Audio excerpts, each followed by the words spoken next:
తాకట్లో ఉన్న మీ బంగారాన్ని విడిపించి ఆ రోజు ఆన్లైన్ రేటుకి కొంటాం. Sharma gold company. నమస్కారం, వెల్కమ్ టు సుమన్ టీవీ. నేను గీతాంజలి. ప్రస్తుతం మనతో పాటు శ్రీ శ్రీ శ్రీ ఆనంద శివకామేశ్వరి సన్నిధానం పీఠాధిపతులు మాతాజీ శ్రీ శ్రీ శివకామేశ్వరి ఆనందమయ్య అమ్మ ఉన్నారు. వారితో మాట్లాడదాం. అమ్మ నమస్కారం. నమస్కారం తల్లి. శ్రీమాత్రే నమః. శ్రీమాత్రే నమః. ఎలా ఉన్నారమ్మా? బాగున్నాను, మీరు ఎలా ఉన్నారు? చాలా బాగున్నాను. అమ్మవారి దయ, మీ ఆశీస్సులు. అమ్మ, పోలీస్ వర్గం ఒక కథ ఉంటుంది, అది చూసి అది విని మనం చాలా నేర్చుకోవచ్చు భక్తి పరంగా అని విన్నాను. మీ ద్వారా ఆ కథ వినాలనుకుంటున్నాను. అలాగే ఇప్పుడు అమావాస్య అయిపోయిన తెల్లారే కదమ్మా? అవును. మరి ఆ రోజున విధిగా అందరూ ఆచరించవలసింది ఏంటో కూడా వివరించండి. తప్పకుండా తెలియజేస్తాను. యాదేవి సర్వభూతేషు కాంతి రూపేణ సంస్థిత. నమస్తశ్యై నమస్తశ్యై నమస్తశ్యై నమో నమః. సుమన్ టీవీ వీక్షిస్తున్న ప్రేక్షకులందరికీ శ్రీమాత్రే నమః.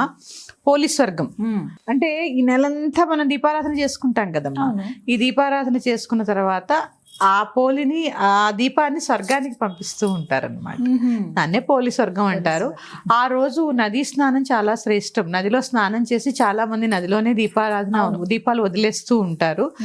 ఇది లేదా తులసమ్మ దగ్గర పూజ చేసుకుని ఆ పోలి పూజ చేసుకుని ఆ అరటి డప్పులో దీపాలు పెట్టి ఆ కథ చదువుకుని నీళ్లు పెట్టి నీళ్ళల్లో వదిలేస్తూ ఉంటారు.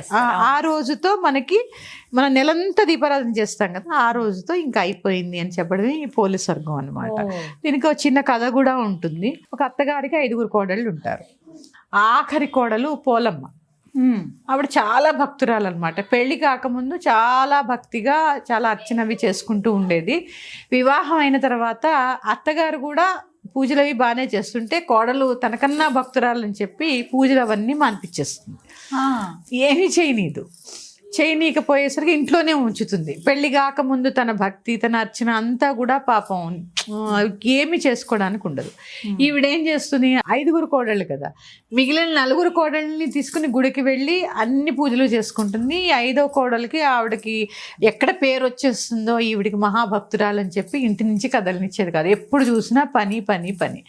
ఇలా కార్తీక మాసం దీపారాధన అంతా అయిపోయిన తర్వాత ఒకరోజు పోలీస్ వర్గానికి పంపించడానికి ఈవిడ 4 కోడళ్ళని తీసుకుని గుడికి వెళ్ళిపోయి ఆఖరి కోడలికి కనీసం పూజ సామాను కూడా దొరకకుండా చేసి గుడికి వెళ్ళిపోతుంది. ఈవిడ అలా బాధపడుతూ వెన్న చిలుకుతూ ఉంటుంది. వెన్న చిలికి సరే అదే బాధతో ఇంకేం చేయగలమని బావి దగ్గర స్నానం చేసి, పత్తి ఉంటుంది వాళ్ళ ఇంట్లో, పత్తి చెట్టు, ఆ పత్తి చెట్టు నుంచి పత్తి తీసి చిలికిన వెన్న ఉంటుంది కదా, ఆ వెన్నతోటి దీపాలు చేసి దీపం వెలిగించి అదే స్వర్గానికి పంపిస్తుంది అనమాట. ఆ రోజు చెప్పేసరికి ఆవిడకి ప్రాణం ఉండగానే పుష్పక విమానం పంపిస్తారనమాట. అదే బొందుతో కైలాసం వెళ్తారంటారు కదా, ఇదే అనమాట కదా. పంపించేసరికి చక్కగా ఈవిడ ఏం చేస్తుంది, శివుడు వచ్చాడని, అసలే భక్తురాలు కదా, అన్నీ త్యజించేస్తుంది, వెళ్ళిపోతూ ఉంటుంది. ఈ లోపల ఈ 4 కోడళ్ళు అత్తగారు కూడా వస్తారు. ఈవిడ వెళ్ళిపోవడానికి వీర్లేదు. ఈర్ష్య, అసూయ, ద్వేషాలు ఎలా ఉంటాయి చూసామమ్మా ఇక్కడ. అన్ని దాంట్లోనూ ఉన్నాయి. ఇటు ఇంట్లో ఉంటున్నాయి, దేవాలయాల్లో ఉంటున్నాయి, పీఠాల్లో ఉంటున్నాయి, ఏదైనా సామూహికంగా చేసుకునే అర్చనలో, పారాయణలో, అంటే ఎంత ఉంటుంది అనేది ఇది చిన్న ఉదాహరణ. పాపం ఆవిడ వెళ్ళిపోతూ ఉంటే ఎక్కి ఆవిడ కాళ్ళు పట్టుకుని అత్తగారు వెనక్కి లాగడానికి ప్రయత్నం చేస్తే మిగిలిన 4 కోడళ్ళు కూడా అత్తగారు కాళ్ళు పట్టుకుని కిందకి, అంటే ఆవిడ కిందకి పడిపోవాలని.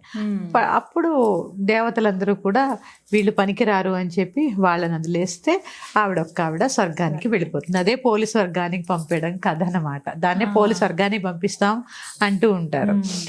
అలాగా మనసు ప్రధానం. ఏదైనా అదే చెప్తాను. దీంతో ఇప్పుడు ఆవిడ ఏం చేసింది, చిలికిన వెన్నతో పెట్టింది. నువ్వుల నూనె వేయాలా, విప్ప నూనె వేయాలా, ఆవునే వేయాలి, దీంట్లోనే మన జీవితం గడిచిపోతుందమ్మా. ఏమీ లేదు, వంట నూనె పోసి కూడా దీపారాధన చేసుకోండి మీ దగ్గర ఏం లేకపోతే. భక్తి ప్రధానం. డబ్బులు ఖర్చు పెట్టడం ప్రధానం కాదు, భక్తి ప్రధానం. చిలికిన వెన్నతో దీపం పెట్టింది. ఆ వెన్న కూడా ఎలా ఉంది, ఆ కవ్వానికి ఉన్న దానికి తీసి అంటించి వెలిగించింది ఆవిడ.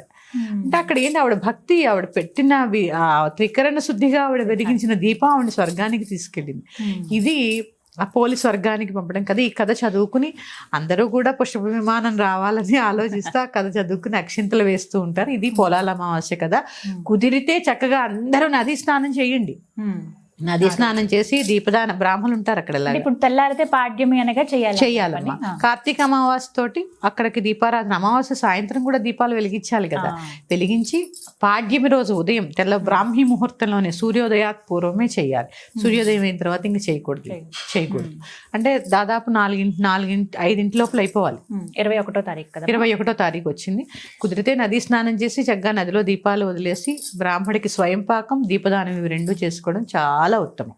చాలా మంచి ఫలితాలని ప్రసాదిస్తుంది. ఇది అంటే నెలంతా చేసిన దీక్ష అంతా కూడా ఆ పుణ్యం ఎప్పుడైనా కూడా అమ్మ, ఏదైనా పూజ చేసినా దీపారాధన చేసినా ఆ పుణ్యాన్ని ఎప్పుడు మనం ఉంచుకోకూడదు. ఒక పూజ చేస్తే ఏ దేవతకైతే పూజ చేస్తామో ఆ దేవతకు సమర్పించేయాలి. మన యోగ్యతను బట్టి ఫలితాన్ని వాళ్ళు ప్రసాదిస్తారు. అందుకే ఆఖరిలో చెప్తారు కదా, మంత్రహీనం, క్రియాహీనం, భక్తిహీనం, శ్రద్ధాహీనం, ద్రవ్యహీనం. ఇప్పుడంతా ద్రవ్యహీనమే జరుగుతుందిగా. ఇది లేకపోతే అక్షంతలు వేసి నమస్కారం చేసుకుంటాం. అందుకని ఇది లేదు అది లేదని బాధపడద్దు. ఇవన్నీ కూడా ఇది లేకపోయినా నా త్రికరణ శుద్ధిగా నీకు పూజ చేశాను, ఇవి నువ్వు స్వీకరించి నా యోగ్యతని బట్టి. అందుకే శంకర భగవత్పాదులు ఏం చెప్తారు, కుపుత్రో నాజాయితే క్వచిదపి కుమాత అనభవతి. చెడ్డ కొడుకుంటాడు కానీ చెడ్డ తల్లి ఉండదమ్మా ఎక్కడైనా. నా యోగ్యతను చూసి నేను చేసిన తప్పులు క్షమించి నాకు వరాన్ని ప్రసాదించు. కానీ మళ్ళీ అదొకటి చెప్తాడు ఆయన, ఏంటి, నేను మళ్ళీ తిరిగి ఇలాంటి తప్పులు చేయను అని కూడా ఆ స్తోత్రంలో ఉంటుంది. ఇది కూడా మనం గ్రహించాలి. అందుకని త్రికరణ శుద్ధిగా ఉండడం ముఖ్యం. చక్కగా నది స్నానం చేసుకోండి, ఈ కథ చదువుకుని అక్షతలు వేసుకోండి. కుదిరితే నదిలో దీపాలు లేదా చిన్న టబ్బు పెట్టుకుని టబ్బులో ఇంటి దగ్గర వదిలేయచ్చు. లేదా దేవాలయాల్లో ఇప్పుడు పెడుతున్నారుగా, సామూహికంగా కూడా వదులుకోవచ్చు. ఇది పోలీస్ వర్గానికి వెళుతున్న కథ. ఈ నెల నవంబర్ 21వ తారీఖున వచ్చింది. ఈ విధంగా చేసుకోండి. ధన్యవాదాలు. ధన్యవాదాలు. శ్రీమాత్రే మహంతలు.